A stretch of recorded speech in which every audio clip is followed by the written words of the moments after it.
வணக்கம் மக்கள், என்ன அவங்க Nila. Welcome back to Mrs Nila vlogs. என்ன நிலா ரொம்ப நாள் காணோம், பேசவே இல்லைன்னு பார்த்தீங்கன்னா, அம்மா சிக்கு பேபி இருக்காங்களே, கொஞ்சம் பிஸி ஆகிட்டேன். இதுக்கப்புறம் பேசுகிற வீடியோஸ் எல்லாமே ஆடியோ எல்லாமே வரும். வாங்க இப்போ வீடியோக்குள்ளே போகலாம். இவங்க என்னோட பாட்டிமா, என்னை ஆயான்னு கூப்பிடுவேன். அவங்க ஊர்லேருந்து வந்திருந்தாங்க எங்களை பார்க்கறதுக்காக. ஸோ அவங்க நல்லா குக் பண்ணுவாங்கன்றதுனால அவங்களே குக் பண்ண வச்சாச்சு. அன்றைக்கி காலையில் கிச்சடி தான் பண்ணியிருந்தாங்க. அவங்க கிச்சடி செம்ம டேஸ்ட்டாக பண்ணுவாங்க. அதுக்கு ஒரு பேனில் ஆயில் ஆட் பண்ணிவிட்டு 3 டேபிள் ஸ்பூன் ஆயில் ஆட் பண்ணிக்கோங்க.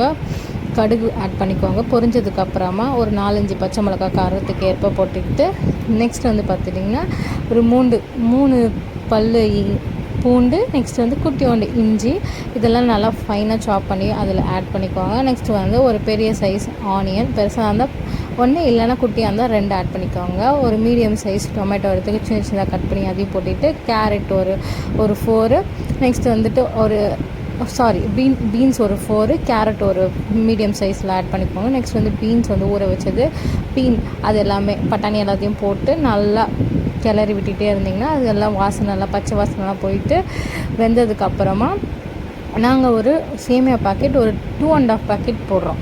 ஸோ அதுக்கு வந்துட்டு இந்த சொம்பு பார்த்திங்கன்னா 1/2 லிட்டர் பிடிக்கிற சொம்பு.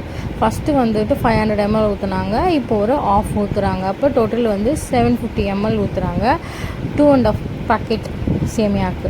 நெக்ஸ்ட்டு வந்துட்டு நான் சிக்குக்கு ஃபீட் பண்ண போயிட்டேன். அந்த கேப்பில் ஆயா வந்து மசாலா ஆட் பண்ணிட்டாங்க. மஞ்சள்-தூள், உப்பு இதெல்லாமே முன்னாடி போட்டது பார்த்துருப்பீங்க. அது கூட வந்துட்டு இந்த மேகி மசாலா பாக்கெட் ஆட் பண்ணால் நல்லா டேஸ்ட் இருக்கும் சொன்னாங்க. சரி ஓகே, நான் அதுவும் ஆட் பண்ணாங்க. அப்புறம் வந்து பார்த்துட்டிங்கன்னா இதெல்லாம் தண்ணி கொதிச்சதுக்கப்புறமா 2.5 சேமியா பாக்கெட்டை ஆட் பண்ணிட்டாங்க.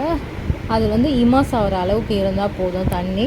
கொஞ்சம் நேரம் மூடி வச்சிட்டோன்னா நெக்ஸ்ட்டு வந்துட்டு ஓப்பன் பண்ணி பார்த்தீங்கன்னா கரெக்டாக நம்ம சேமியா வெந்துடுவாங்க. கீ இருந்ததுன்னா, எங்கள் வீட்டில் கீ பற்றாக்குறை, உங்கள் வீட்டில் இருந்தால் தாராளமாக ஊற்றி சூப்பராக சர்வ் பண்ணுங்கள். செம்ம டேஸ்ட்டாக இருக்கும். கொரியாண்டர் இருந்தால் கார்னிஷிங் பண்ணுங்கள். நாங்கள் பண்ணுறதுக்கு மறந்துட்டோம். ட்ரை பண்ணி பார்த்துட்டு கமெண்ட் செக்ஷன் சொல்லுங்கள். டாடா.